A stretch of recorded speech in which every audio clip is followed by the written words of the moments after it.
now we're going to move into the second stage called Intro to Economics. So what's Intro to Economics? Are we going to talk about the different domains, as I mentioned, the macroeconomics and microeconomics perspective. So we look at, a government or corporates and households, how they move, what kind of investment saving plans they have, how do you look at labor demand supply.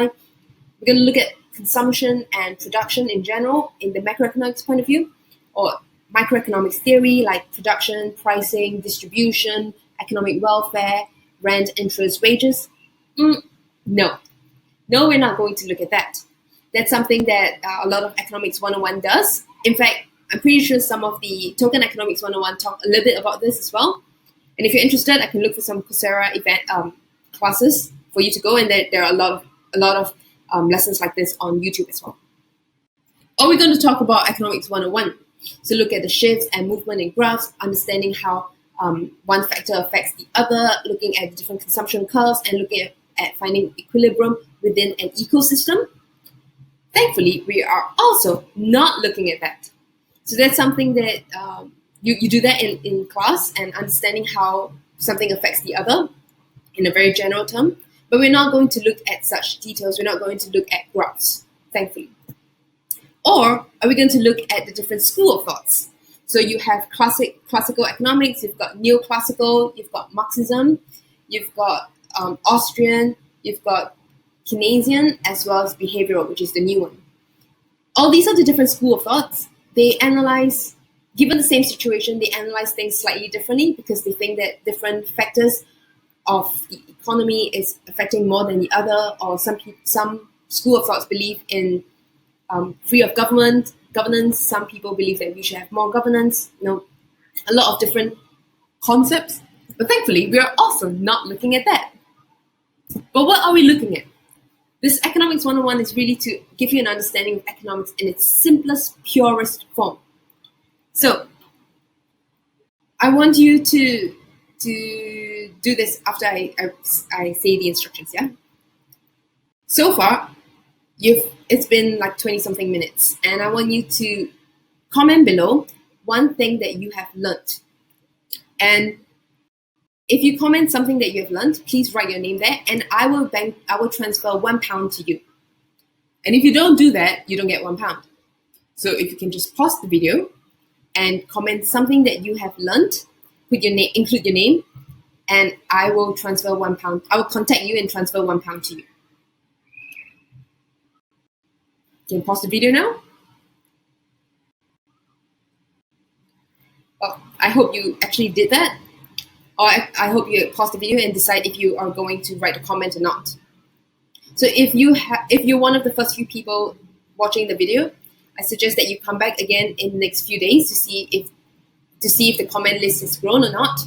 And if you are not the first few people watching the video, you can see the comment list. So what does this show you? Okay, this is really economics in its purest form. Firstly, I talk about incentives. If you comment something that you have learned, you are incentivized because I'm going to give you £1. So you're incentivized to do that. If you don't, you're punished because you don't get £1. Well, I could make it a little bit tougher. If you don't do that, you have to give me £1. But I can't track everything. I can't track everyone who watches it and not comment. So the punishment is me not giving you £1. And ultimately, it changes your behaviors. You guys behave differently. If I didn't talk about this, if I just say that, okay, just please comment, or even if I don't mention it at all, you're probably not going to comment anything. But when I say that, please comment something that you've learned, and I'll give you £1, you are now incentivized and you change your behavior. So now you're more likely to comment than not comment before. And this is economics in its purest form. When we talk about incentives and punishments, these are like the different inputs or the rules in an ecosystem, and the behaviors are the different outputs based on the inputs. So we want to understand how people behave differently under the different rules or different incentives and punishments, and then we can analyze the behaviors after that. And how is this different? How is this linked to crypto economics? It's really the same. When we're looking at an ecosystem, as I mentioned, airlines maps, countries, companies, or even like Facebook or Amazon, these, or even a World of Warcraft esports, these kind of ecosystem, you have different incentives and punishments to affect different behaviors. And this is economics in its purest form, because we can look at different incentives and punishments to affect to increase good behavior and reduce bad behaviors in an crypto economic kind of ecosystem. How can we do that?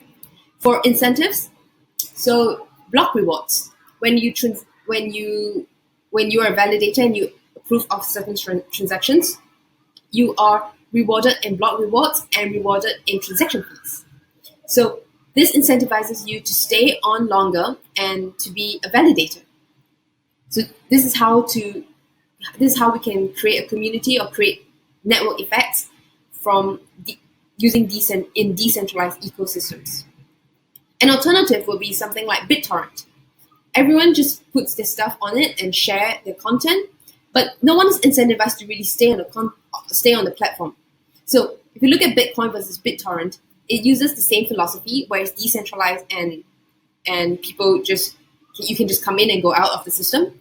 But in Bitcoin, you're incentivized to stay because you're rewarded as a validator or miner to stay and then validate transactions, and then you're rewarded with Bitcoins.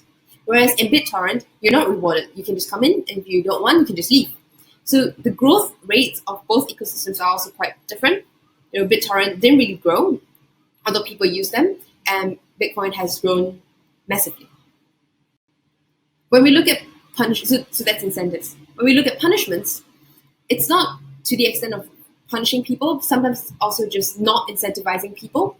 So, for example, when staking is one of the methods.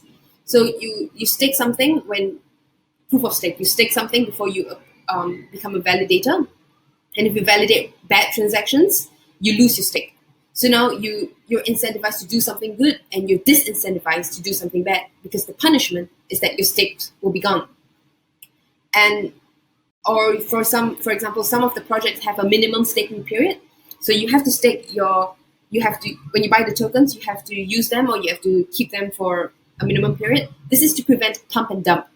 Because when you do pump and dump, it's a bad behavior, and you really want to punish them. You punish them by having a longer staking period, and the punishment is the opportunity cost. And ultimately, these changes behaviors. What we want to do is we want to encourage good behaviors and reduce bad behaviors. So we can encourage network effects by having more people coming into the system with incentives. We can reduce pump and dump, so we can also reduce scams. We can reduce bad actors coming in just for the get rich quick schemes.